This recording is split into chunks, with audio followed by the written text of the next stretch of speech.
Everyone in your life is concealing something. This isn't cynicism, it's behavioral science. The question has never been whether people deceive, it's whether you have the architecture to perceive it when they do. Most people move through their entire lives without developing that capacity, mistaking fluency for honesty, confidence for truth, eye contact for transparency. You're about to enter isn't a guide. It is an initiation into a perceptual system that most people will never encounter, because most people were never supposed to. Deception is not a moral failing. It is a survival mechanism, one of the most ancient, most energy-intensive cognitive operations the human brain is capable of performing. To lie effectively, the brain must simultaneously hold the truth, construct the alternative, monitor your reaction, regulate its own emotional output, and manage its verbal and nonverbal channels in real time, all at once, without collapsing under the weight of the performance. This is why deception always leaves traces. Not because people are weak, but because the brain, operating under that degree of cognitive load, cannot perfectly mask every channel simultaneously. Something always leaks. The conventional understanding of lie detection is almost entirely wrong. People believe that liars avoid eye contact, that nervousness signals guilt, that hesitation means deception. These assumptions have been studied extensively across controlled laboratory environments and field conditions, and they perform barely above chance in blind evaluation. The problem is not that these signals don't exist, it's that they are context-dependent artifacts that arise for dozens of reasons unrelated to deception, and treating them as universal tells is precisely how sophisticated operators manipulate people who believe themselves to be perceptive. You can't detect what you've been taught to misread. Every behavioral analysis begins not with the search for deception, but with the establishment of baseline. Baseline is the individual's characteristic pattern of behavior under normal. Neutral conditions, their resting rhythm, their verbal cadence, their default gestural vocabulary, their comfort posture, their natural eye movement patterns during recall. Without a baseline, there is no signal, only noise. Without a baseline, everything looks like a tell, and nothing is. The single most common mistake made by untrained observers, and by trained ones who've grown careless, is attempting to read behavior before they have understood the behavioral architecture of the specific person in front of them. The baseline is constructed through what appear to be entirely ordinary, low-stakes, conversational exchanges. You ask questions you already know the answers to, not to obtain information, but to observe the behavioral output under conditions where no deception is required, where the cognitive load is neutral, where the person has no reason to perform. You watch where the eyes go when memory retrieval is easy. You note how the body is positioned when the topic carries no emotional charge. You listen to the natural cadence of their speech, the pauses, the filler words, the sentence construction patterns, the rhythm. Everything that follows will be measured against this map. The most reliable indicator of concealment is not nervousness, it's not avoidance, not the catalog of tells that circulate in popular media. It is cognitive load, when a person is constructing a false narrative in real time. The processing demand is dramatically higher than when they are simply accessing and reporting a true experience. That cognitive overload leaves a behavioral signature, processing pauses that arrive slightly later than normal, reduced verbal fluency, simplified sentence structures, a measurable dampening of spontaneous nonverbal expression as cognitive resources are reallocated to the construction task. You are not looking for guilt. You are looking for the behavioral residue of a brain that is doing too much. No single behavioral signal constitutes evidence of deception. This is the principle that separates trained behavioral analysts from amateur licatures. It cannot be stated strongly enough. One vocal hesitation, one averted gaze, one shifted posture. These are data points, not verdicts. The framework that produces reliable analysis is the cluster principle. Deception is identified through the convergence of multiple signals across multiple behavioral channels, verbal, nonverbal, paralinguistic, occurring in temporal proximity to a specific topic or question. You are assembling a case through accumulated evidence, not searching for a single smoking gun to close the file. Before examining body language or facial expression, the verbal channel offers a sophisticated and frequently overlooked layer of analysis that requires no visual access at all. The words a person selects, the structures they construct, the things they omit, the qualifications they insert, the denials they volunteer without being asked. All of these carry behavioral information that careful attention can extract. When a person answers a question they were not asked, when they use distancing language to separate themselves from an event they claim to have experienced firsthand, when they insert unprompted negations into a narrative that didn't require them, these are not random stylistic choices. They are the structural residue of a mind actively managing concealment. Statement analysis is the systematic examination of a person's verbal output for structural anomalies that deviate from the patterns produced by authentic memory and recall. Truthful accounts tend to follow a natural cognitive sequence: what happened before, during, and after, with proportional detail across those phases, and spontaneous emotional content that emerges naturally from the recollection.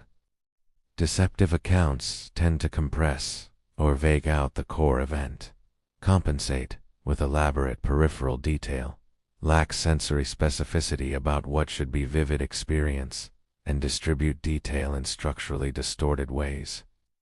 What a person omits, the conspicuous absence of expected content, is often more diagnostic than anything they include. One of the most consistent verbal indicators of psychological distance from a claimed experience is a subtle but detectable shift in pronoun architecture. People narrating events they genuinely experienced and are psychologically comfortable owning tend to anchor their accounts in first-person singular. I did, I said, I felt, I was there. When distance is being created through deception, through discomfort, through the management of a narrative, the pronoun structure often migrates toward passive constructions, third-person framings, or collective plurals that distribute and dilute personal ownership. This is not a diagnostic rule on its own. It is a pattern that acquires meaning only in the context of the established baseline and the totality of the behavioral package. The voice carries information that verbal content alone cannot transmit: pitch, tempo, volume modulation, the placement and duration of pauses, the texture and timing of silence. These paralinguistic features are less consciously controlled than word selection, and correspondingly more vulnerable to authentic leakage. Under elevated cognitive load, voice pitch rises measurably. Pauses arrive before answers to high-stakes questions and are longer than they are in baseline conditions. Speaking rate decreases as processing demand increases, and there is often a quality of vocal flatness, a reduction in prosodic variation, that signals the emotional suppression accompanying controlled performance. The behavioral analyst listens not only to what is said but to the architecture of how it is said. Micro-expressions are involuntary. Sub-second facial movements that occur before conscious suppression can engage lasting between 1/25th and 1/5 of a second. Fast enough that the untrained observer misses them entirely, slow enough that a calibrated eye, once trained, can begin to detect them with practice. They represent the emotional truth leaking through the surface of the managed presentation, what the person actually feels in the fraction of a second before their learned display rules engage to manage the visible output. The 7 universal micro-expressions occur cross-culturally and cross-demographically: disgust, contempt, fear, anger, happiness, surprise, and sadness. What makes them operationally significant is the mismatch When a micro-expression contradicts the macro-expression or the verbal content, you are observing a suppression event in real time. The body is the least consciously managed communication channel, and therefore the most revealing. Under stress or threat activation, the body's limbic system triggers self-soothing behaviors, touching the face, covering the neck, wringing the hands, stroking the arms, that are reflexive rather than deliberate. Orientation shifts occur below the level of awareness. The torso angles away. The feet point toward the exit. The shoulders close inward. The key is not to treat these behaviors as universal truth indicators, but to observe whether they emerge in temporal proximity to specific topics, and whether they represent a meaningful deviation from the baseline behavioral pattern this individual demonstrates when operating at baseline comfort. Pacifying behaviors warrant particular attention, because they are the nervous system's attempt to manage an emotional activation that has risen above the individual's comfort threshold. When a person touches their neck, blinks at elevated frequency, exhales audibly, strokes their hands together, or compresses their lips, these are self-regulation responses, not deception indicators on their own. Their operational significance lies entirely in their timing. It's a pacifying behavior that emerges immediately following a specific question before the answer has even been formulated. Tells you that the question itself triggered an emotional activation requiring neurological management before the response could be constructed. That timing gap is the behavioral signal you are looking for. The human threat response under perceived psychological danger follows a neurological hierarchy that every behavioral analyst should have fully internalized. The first response is freeze, a reduction in movement, a held breath, a momentary stillness as the system pauses to assess before committing to action. The second is flight, withdrawal, avoidance, deflection, topic migration, physical or verbal retreat from the activating stimulus. Then, the third is fight, aggression, hostility, counter-questioning, attacking the credibility of the person asking. In interrogation and elicitation contexts, tracking which level of this hierarchy a subject activates in response to specific topics tells you not only that something is being protected, but something about the emotional weight of what is being protected.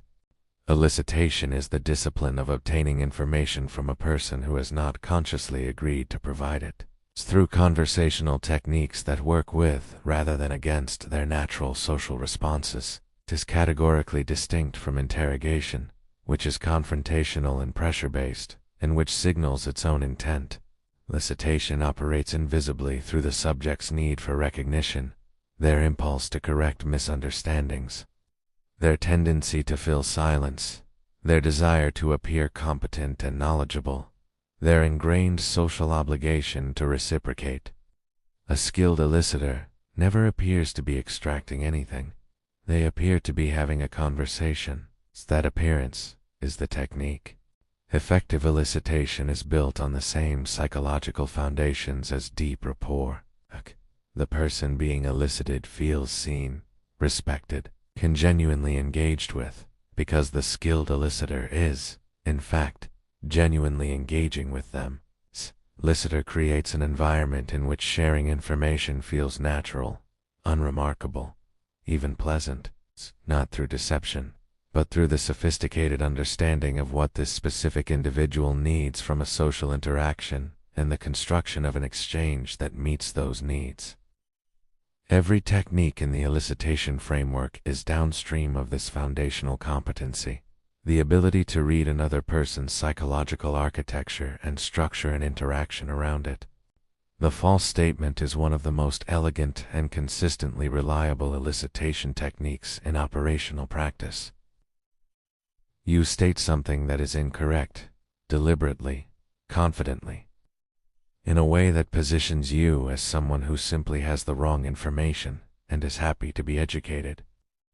Most people cannot resist correcting a false statement that falls within their area of knowledge, claimed experience, or professional domain, because the impulse to correct is neurologically more powerful than the impulse to withhold information. The correction carries the target information. The subject believes they are demonstrating competence or exercising a kind of benevolent superiority.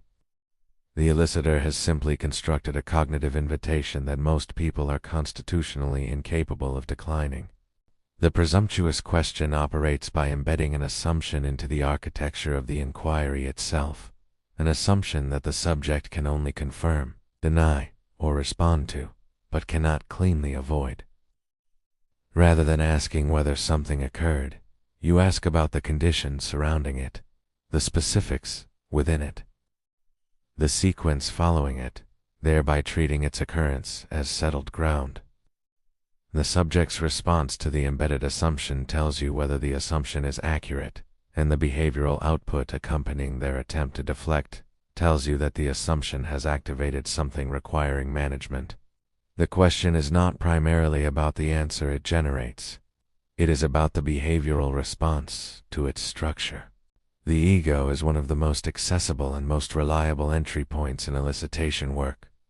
When a person believes they are being recognized for their expertise, their insider knowledge, their exceptional experience or status, their information protection mechanisms soften as a natural consequence of the neurological reward state being activated. Flattery that is specific rather than generic, and that is framed in terms of what you need rather than what they possess, creates a prosocial opening within which questions that would otherwise register as probing feel like the natural extension of a conversation between someone who knows something and someone who has been deemed worthy of knowing it. The subject does not feel manipulated. They feel honored. That distinction is the mechanism. Reciprocity is one of the most deeply embedded social obligations in human psychology, and one of the most systematically exploitable. When someone shares with us, the psychological pressure to share in return is powerful enough to override conscious judgment about what information should be protected. The quid pro quo elicitation technique works by offering genuine or strategically constructed disclosure, personal information, mildly sensitive observations, insider framings, that creates a social debt the subject feels compelled to discharge. The material offered by the elicitor does not need to be equal in sensitivity or operational value to what is sought. It needs only to be personal enough, and timed correctly, to trigger the reciprocity response.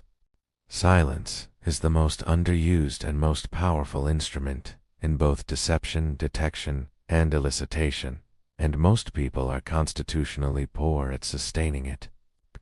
In social contexts, silence generates a discomfort that is neurologically aversive, a pressure that most people will discharge by producing words, those words, generated under social pressure, and without adequate time to construct a managed response, are more likely to contain authentic information, emotional leakage, or self-incriminating detail than words produced with full cognitive preparation. The skilled operator is comfortable with silence in a way that most people are not. That asymmetry and tolerance is a leverage point, and it costs nothing to deploy. The provocative statement obtains information by inviting pushback. You take a position that the subject is likely to find incorrect, objectionable, or threatening to their sense of identity, authority, or worldview, calibrated precisely enough to activate their response without alienating them entirely. The counter-response produced under provocation is typically less filtered than the response to direct inquiry, because the person is operating in reactive mode, defending, correcting, asserting rather than in the managed presentation mode they adopt when they know they are being questioned. What they reveal in the intensity and content of their defense frequently contains more operational value than any direct answer to a direct question would have produced. The skilled elicitor does not pursue sensitive topics through linear approaches. They approach, disengage, introduce conversational distance, allow the subject's vigilance to reduce before returning from an oblique angle, cycling back to activated material as if by accident. As if the topic has simply resurfaced naturally in the flow of the exchange. Information protection is a cognitive state that requires active maintenance, and every conversation contains moments of elevated and reduced vigilance in natural rhythm. The elicitor maps those rhythms without appearing to map them, and times their approaches to the moments of reduced guard. They are patient, not because they are passive, but because they understand that the structure of the conversation is itself the primary tool. The principles of elicitation translate with remarkable fidelity to text-based and digital communication environments, with modifications that account for the absence of real-time paralinguistic channels. In written communication, the behavioral signals are structural response latency when pattern is established, message length variation, pronoun architecture, over-explanation on specific topics, sudden compression on others, the appearance of unprompted denial, the introduction of irrelevant elaboration. The same cognitive load that produces behavioral leakage in face-to-face interaction produces structural anomalies in written exchange. It's the same elicitation techniques that function conversationally function in digital environments. With appropriate adaptation, the medium changes. Psychology does not. This framework does not belong exclusively to any single profession. Intelligence officers, law enforcement interrogators, clinical therapists, hostage negotiators, investigative journalists, and behavioral analysts, across disciplines, all work within versions of this architecture. What distinguishes ethical practice from exploitation is the clarity of intent, understanding these systems in order to protect yourself, to navigate high-stakes interactions with greater perceptual clarity, to recognize when you are being deceived or manipulated, to move through the world with greater behavioral intelligence. Awareness is not aggression. Perception is not predation. This knowledge belongs to anyone willing to develop it, and it always belonged to them. The behavioral analyst who understands elicitation is also capable of recognizing it in operation. The false statement engineered to provoke your correction.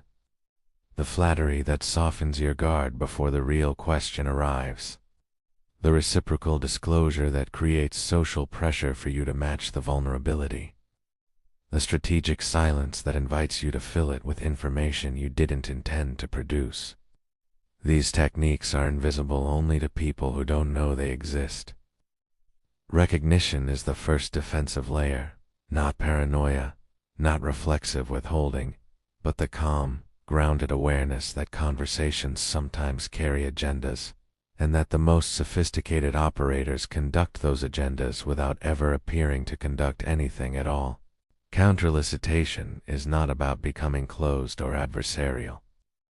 It is about developing precise awareness of your own behavioral architecture, knowing your susceptibility to flattery, your discomfort with silence, your impulse to correct, your reciprocity instinct, your tendency to over-explain when you feel your credibility is being questioned.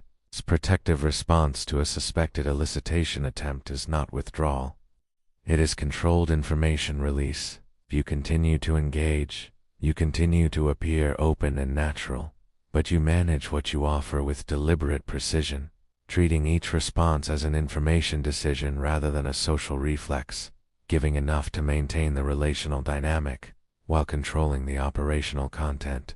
All of the channels examined in this framework, verbal, statement, analytic, paralinguistic, facial, somatic, are simultaneous streams of behavioral data that the integrated analyst holds in parallel, looking for coherence and for divergence. When all channels align, when the words, the voice, the face, the body, all tell the same story, the behavioral package is coherent, and coherence generally indicates authentic experience. When the channels diverge, when the face says something the words deny, when the body moves in ways that contradict the verbal claim, the divergence signals internal conflict, active suppression, or the performance of a constructed narrative. The analyst develops, over time and with deliberate practice, the capacity to hold multiple channels simultaneously without collapsing into any single one of them. Behavioral analysis is not a skill you acquire once and carry forward without maintenance. It is a calibration discipline, a perceptual faculty that sharpens through consistent, deliberate practice and degrades without it. The committed practitioner returns regularly to foundational exercises, extended baseline observation in low-stakes social environments, statement analysis of recorded public testimony, paralinguistic listening without visual reference to isolate the vocal channel, pattern recognition in text-based exchanges that removes all nonverbal data. Every real-world interaction is a training environment, and every person you encounter is an opportunity to refine the perceptual architecture that makes this framework operational rather than theoretical. The person who carries this framework fully is not suspicious of others. They are curious about them. They do not move through the world actively searching for lies. Move through it reading with greater fidelity and at greater depth. They are not cold. In fact, deep understanding of human behavioral architecture tends to produce a counterintuitive warmth, because you begin to understand the effort and the fear that concealment costs the person performing it. You develop a particular kind of compassion for human complexity that the untrained observer never encounters, because you see what is concealed alongside what is shown, and you recognize both as human. The most significant consequence of developing this perceptual framework is not tactical, though tactical advantages are real and transferable across every domain of professional and personal life. This is the permanent alteration of your relationship with human communication. You cannot unsee what you have learned to see. You cannot unhear the paralinguistic channels that were always broadcasting. You cannot return to the social comfort of accepting surface presentations as complete truths. This is not a burden. It is a clarification. The world becomes more legible. Human motivation becomes less opaque. The gap between what people say and what they mean becomes navigable terrain rather than noise. The same behavioral principles that govern interpersonal deception operate with equal precision in institutional and professional environments, negotiations, depositions, interviews, performance evaluations, organizational politics, high-stakes, sales conversations. High-stakes professional contexts produce elevated deception because the stakes justify the cognitive investment, and because institutional performance is itself a form of behavioral management. The analyst who carries this framework into professional environments does not become cynical. They become precise. They can read the negotiator's strategic minimization, the interviewer's calibrated omissions, the organizational narrative engineered to conceal internal conflict. This is a career-grade competency, not a personal one. You have been given the entry architecture of a perceptual system that most people will never develop, not because they lack the cognitive capacity, but because they never encountered the framework and were never intended to. Deception, detection, and operational elicitation are not dark arts. They are applied behavioral science, constructed from decades of research in psychology, communication theory, and human intelligence operations. What you carry now is the foundation of a practitioner-grade perceptual system, not its completion, its beginning. Every conversation from this point forward is an opportunity to develop what has been activated today. This knowledge does not make you superior to the people around you. It makes you more present with them.